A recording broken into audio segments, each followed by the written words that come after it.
right, we are pretty much wrapped up on the preparation stage for negotiation. But one thing I want to really emphasize about the need for knowledge, because you know the saying that knowledge is power. Well, it's never more true than in the case of knowing your opponent's BATNA. Frankly, even more important than knowing your own, although you've got to know that, is knowing and understanding your opponent's best alternative to negotiated agreement. Now, how are you going to know that? Well, that is not an easy thing to do, especially when you're new and you don't have years of anecdotal information and experience to see, verdict amounts and to necessarily have a great idea.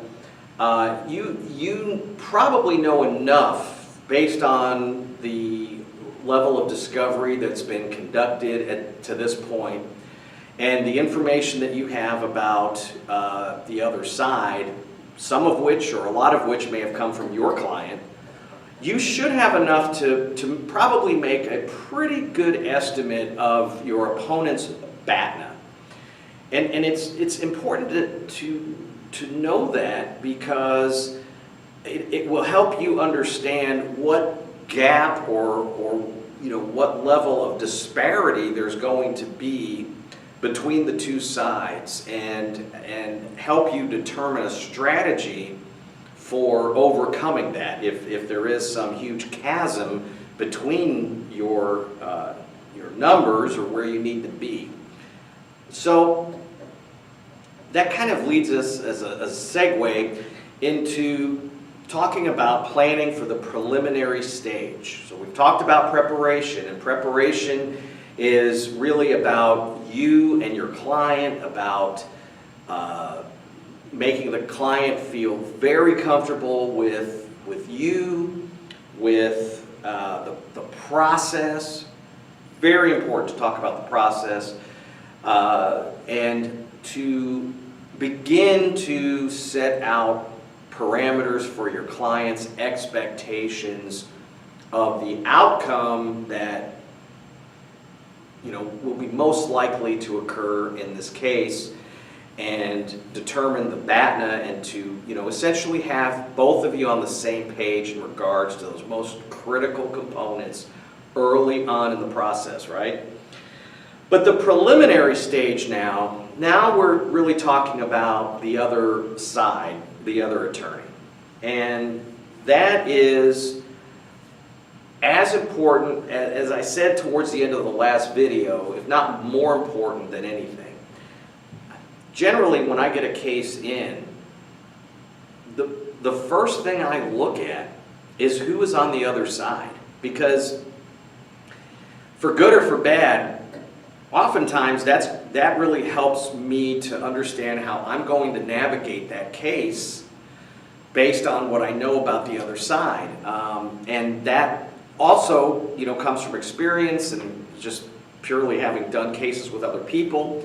But that's, especially in a metropolitan area, a large area, that's not going to be possible, because there's times when you could practice law for 30 years in a large area and never run into another attorney or your opposing counsel more than one time, maybe two in 30 years. So if that doesn't work, how are you going to find out information that you need to know about your opponent? Well, we talked earlier about the benefits of networking among peers, and whether that's former alums, whether it's people that you may have encountered and become friends with through extracurricular activities like moot court or trial team or whatever might be something that you've been involved in outside of SIU.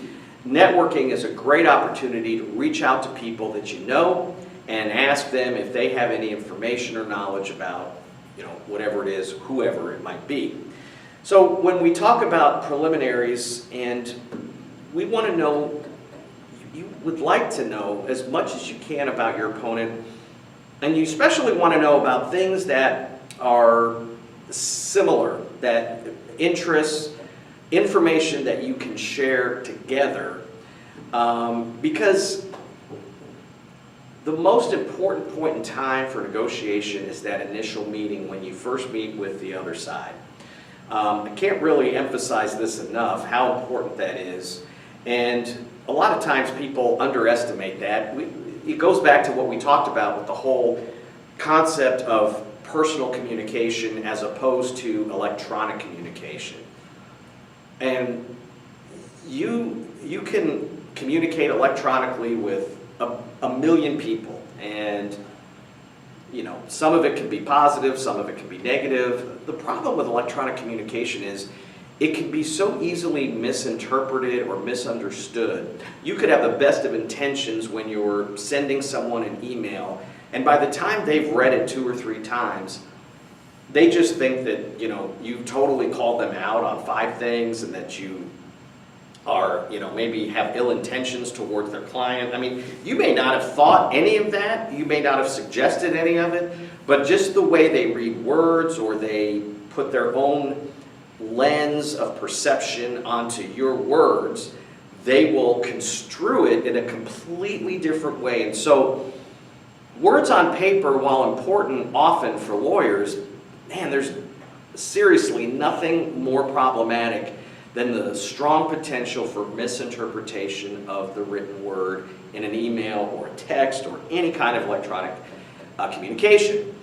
So even phone calls, while they can certainly be helpful in preliminary matters leading up to that face-to-face negotiation, there's no substitute whatsoever for sitting down in front of a person and being able to talk about things that people talk about in normal day-to-day lives, or day-to-day lives, and to assess that person and try to determine what is going on, where they're coming from, because as we talked about a number of times so far, it really is about psychology. I mean, there is a science to the concept of negotiation and understanding the psychology of it, always for the end result of your ultimate outcome.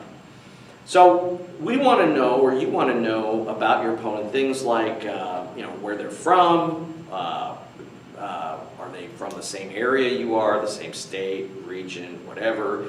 Do you have common interests in terms of sports or extracurricular activities, hobbies,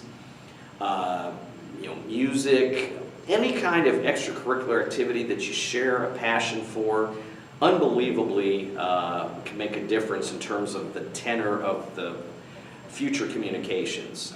Did you go to any of the same schools? Do you have maybe children that attend the same schools? Any personal connection that can be made during the preliminary stage is going to be helpful to establish the tone for the remainder of the negotiation, but potentially also the remainder of the litigation if you don't resolve the case at that time. And don't forget, even if you don't resolve something at a negotiation, you certainly have other alternatives that you can pursue, or options that would include mediation, arbitration, things like that. So, very important to establish the tone up front. So, just to give you an example of something ridiculous, I had an opponent for a number of years that we were all very often in similar circles in terms of litigation. And one day, we were getting ready for a trial, and it was about maybe 9 o'clock in the morning. And this attorney was desperate for something to drink. He was, I don't know, because he had too much salt the night before, but he was desperate for something to drink. And I said, well, I'm going out anyway. I'll run out and get whatever it is you want. And he wanted a Diet Coke. So I bought him a Diet Coke. I think it cost $1.50, and I brought the Diet Coke back for him.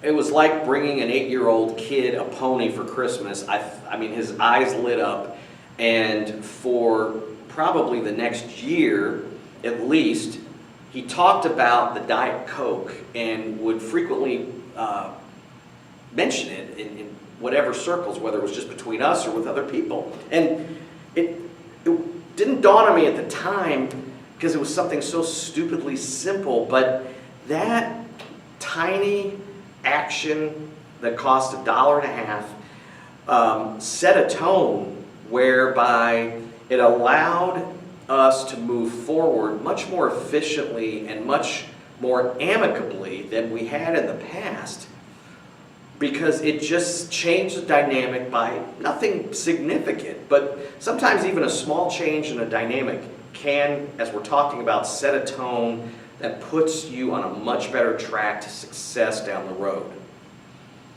You know, if people have a negative view or perception of you for whatever reason, and most of the time it's for no reason at all, it may, as I said, be based on misinterpretation or misconstruing something that you wrote or said. It's easy to do that through lack of contact. And that's the problem with all of the social media issues today. I mean, people can write very toxic, vile things hiding behind anonymity. And, you know, it's amazing the difference when people talk to one another in person, how less likely they are to say things that they would be more than willing to say behind a computer screen under some screen name that has no connection whatsoever to their identity. So it really makes a difference when you have that kind of face-to-face communication and contact.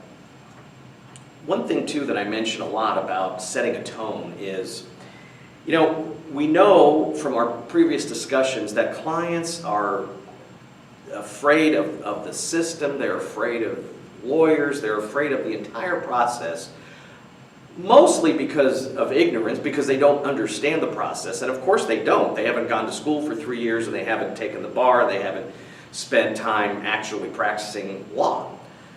So another idea in thinking about where you actually hold a negotiation can make the difference a lot of times between a successful outcome and a not so successful outcome. So think about this. Would you hold a negotiation in one of the attorney's offices? I mean, they may be beautiful, plush, luxurious offices, but what value is there in holding a negotiation in one or the other attorney's offices when we know that our clients are already, you know, they have a layer of distrust and concern about the process? So you can imagine that when we bring a client to maybe our opponent's office, they feel that they're on a very uneven playing field, right? Because now they're in enemy territory. And that would be true either way. Whether the other side came to your office or you went to their office, there's no way to make a client feel that they're on uneven playing ground or field when you have this being done at one or the other offices. It's really a better plan to have the negotiation done somewhere away from both of your offices. Even a courthouse, while certainly neutral territory between both attorneys, is still an intimidating, most of the time. I don't think there's many courthouses that wouldn't be considered intimidating. You have to go through security, you have to go through, you know, putting out all your keys and your change and all this stuff.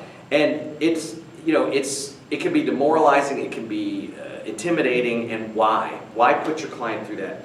We want everyone to be in a place mentally, emotionally, and physically where they don't feel in any way encumbered by something else, whether, you know, accurate or inaccurate. So think about holding a negotiation at a neutral location, like, you know, a lot of places have meeting rooms, or they have court reporting agencies that will have a conference room where people can come in, and, you know, they have like rooms where you can be sequestered into different areas for privacy, but you can still get together in one area for purposes of a negotiation. And, you know,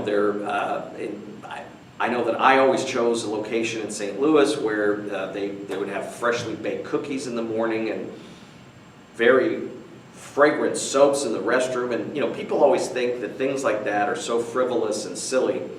I can't begin to tell you the incredible value in being able to take your clients somewhere where they actually have snacks, food, fresh baked cookies. Think about when you've gone into a restaurant or a store and you've smelled a fragrance that transports you back 20 years maybe to something you remember as a kid, or something you remember from being on vacation somewhere. That scent just sends off a signal in your mind that takes you back to a really, most of the time, probably a good place.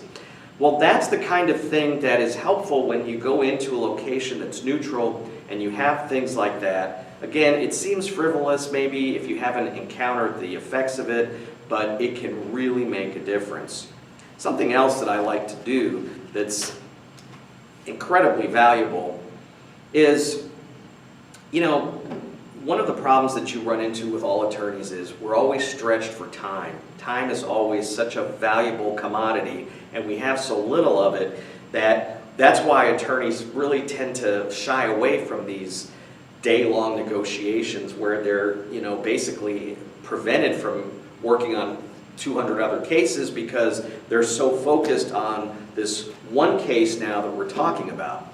But the advantage of that is the fact that you have a client that's with you that sees that your focus now is 100% on their case.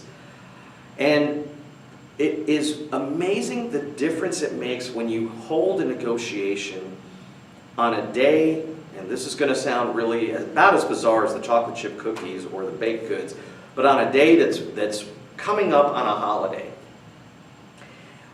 There's some psychological value in the parties feeling a bit of pressure from that holiday, not pressure from the court or pressure from anybody trying to resolve a case, and it's certainly not pressure that the clients will feel are coming from an inappropriate source, but the attorneys are going to be looking at their watch thinking, we're coming up on the 4th of July, we're coming up on Christmas, we're coming up on Good Friday, whatever it might be, and they're thinking now about moving on to something family related, something enjoyable.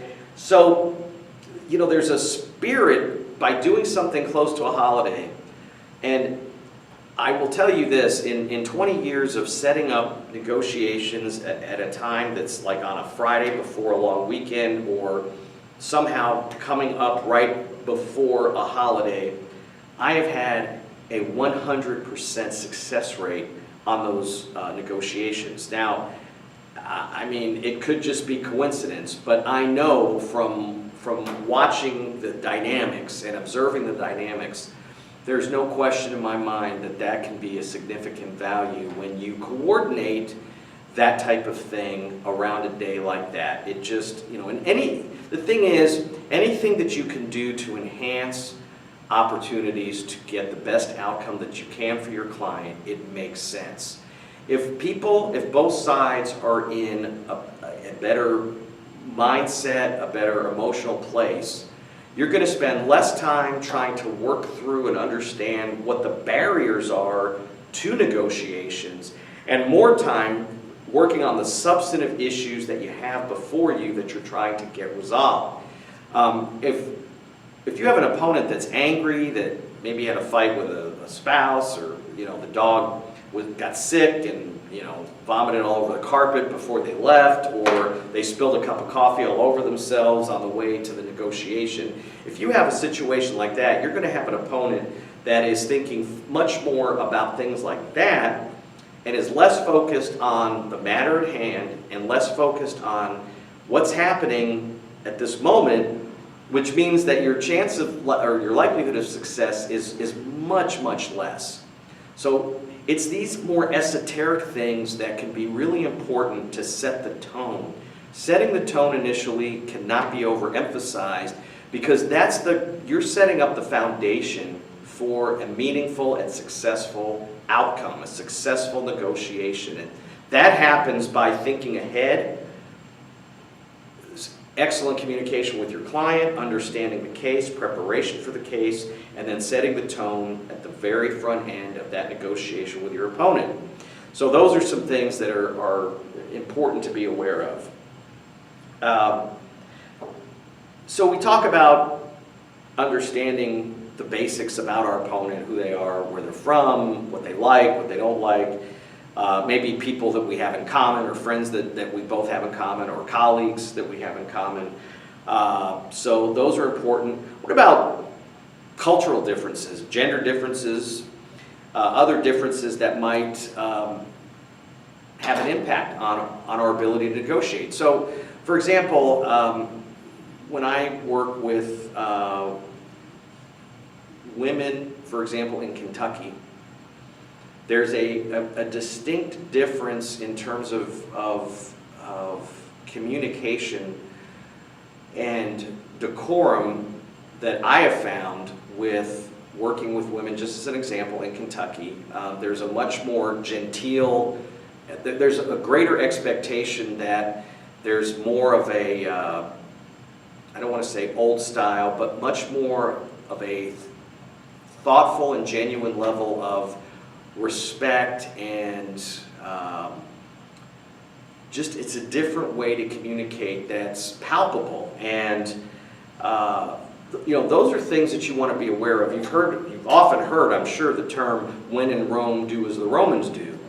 If you are operating in an area or with a person or with someone that you're not familiar with, it is certainly a very smart thing to do to spend some time educating yourself on ways to understand what differences may exist and be able to work to avoid making those differences significant in terms of potential barriers to your negotiation. So, another example of that is when we're in Southern Illinois at SIU, which is a rural area, and it's very different from a socioeconomic standpoint than Chicago.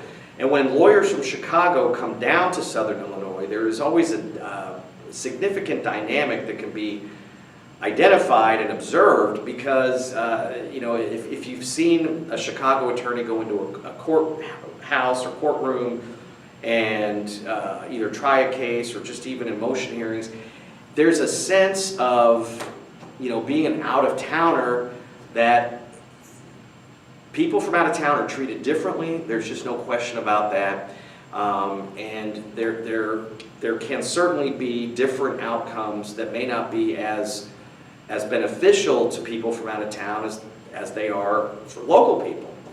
And there's a lot of reasons for that, but there's also ways to minimize that and assuage those differences. So, for example, if people, when I'm going to a new venue, I want to be aware of a lot of nuanced things.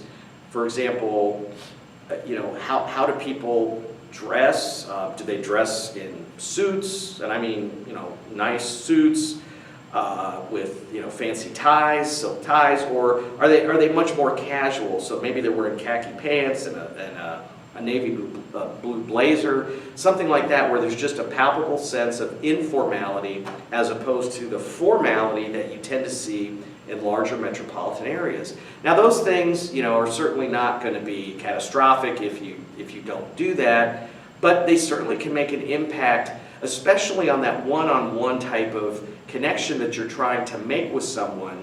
If you come in and you're wearing a $3,000 suit, and you're wearing Armani glasses, and you're wearing $800 shoes, and you're sitting down with someone that maybe a multi-billionaire, but is dressed much more casually and just has an air that's much different and less formal, it's going to set a tone that, for good or for bad, could impact significantly.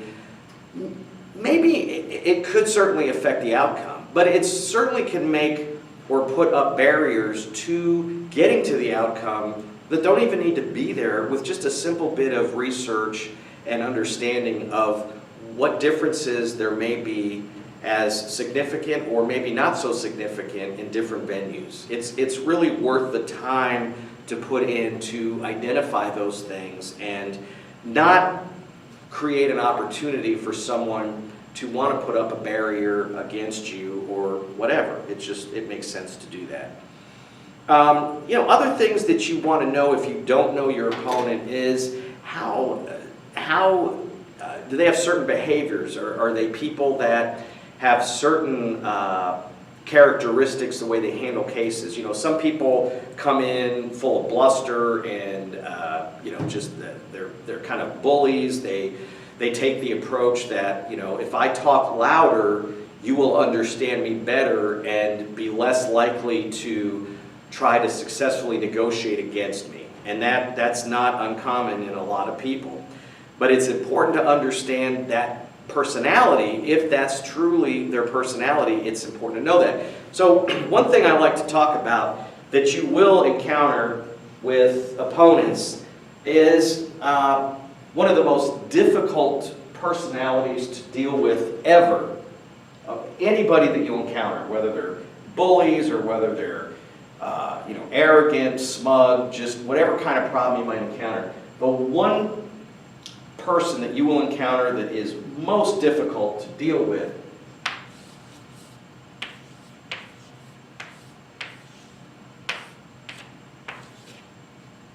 is the zealot.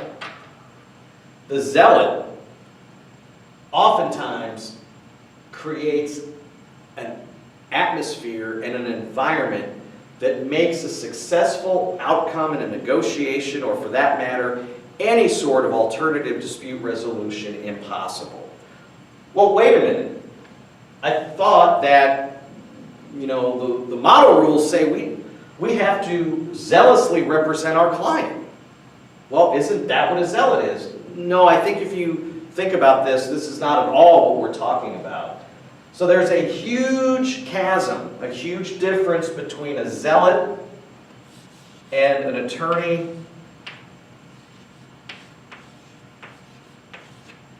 that is zealous and zealously represents her client. Big difference. Well, what am I talking about?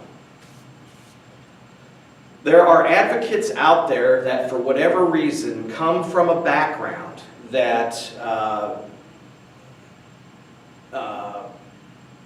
to give you a life example, I had an opponent one time that came from a union background with, I think one of his family members had been injured. I don't know if it was a coma. I don't know what the circumstances were, but from an early age, he had an issue with management, with insurance companies, so obviously he became a plaintiff's attorney.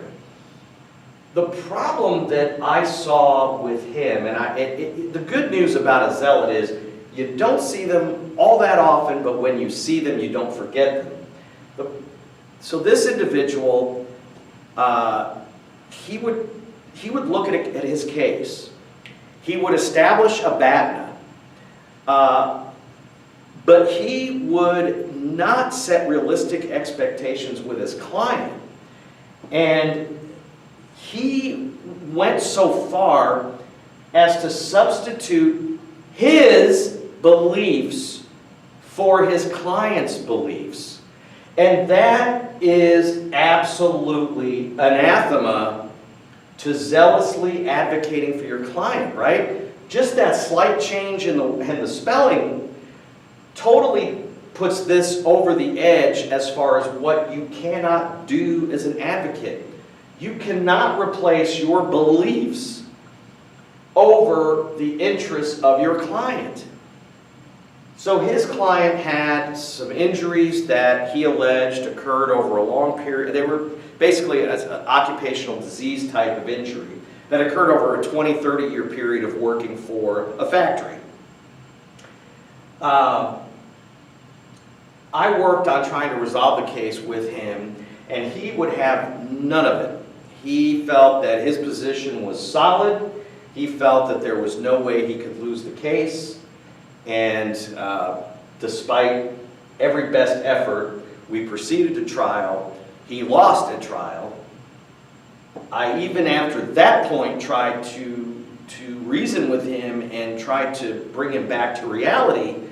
And he maintained that same position that clearly put his interests in his whatever issues he had from growing up and that brought him to law school, he could not set that aside and separate it from his client, so he refused to agree to any sort of a compromise. So he went to appeal. He lost on appeal. Now at that point, he realized that, I mean, once you lose on appeal, it's very difficult to come away or come back from that. Guess what phone call I received? I got a phone call from him wanting the original offer that we had made before the case went to trial. And of course, that didn't work, and at the end of the day, his client received 0 because the attorney took his own interests and his own issues from his life and put them over the interests of his client. And that is a disastrous way to handle a claim. So you really want to understand and recognize early on what you have if you have a zealot. A zealot will not veer off a belief, no matter what information is put in front of him or her. A zealot will just simply be so rock solid on a position that nothing can shake them from that. And you know, the problem is that for the attorney, when the attorney loses, well, you know, attorneys can lose. It doesn't really hurt the attorney. Of course, it hurts because you may lose money if it's a contingency case and you don't get a fee. You know, it's going to hurt at our pride to lose a case. But who really loses if you lose a case mostly because of being a zealot? Well, obviously your client. Especially if there was any effort made on the other side to try to bring the case to some sort of a meaningful resolution. So that's a real problem, and it's not. Unfortunately, I wish it was only once or twice in your career that you'll see that. I'm afraid that you'll see it more often than you'd like to think. So that is definitely a personality that you want to recognize and understand that if you see it, it's going to be very difficult, if not impossible, to shake loose. If I saw someone who I clearly identified as a zealot at the beginning stage of a negotiation, I would probably have a serious conversation with my client and suggest that we maybe rethink even going down the road of negotiations, and would probably be more likely to achieve some level of success by moving to a level of ADR like mediation. I think that would be a much safer situation. So that is something to just be aware of. But it's critically important that you understand, whether it's from research from others or from your own knowledge from past experience, the type of person that you're dealing with, and you know, if you have any idea in terms of strategically how they operate, how they think in terms of are they highly competitive, you know, do they tend to be more cooperative, are they willing to look at all of the pieces of a case and try to figure out ways to be creative and think outside the box, or are they really highly rigid, almost to the point where they're, you know, unmovable, or they're a zealot where no matter what, they're not moving from their position, not because it's in their client's best interest, but because they simply cannot do it, regardless of the impact on their client.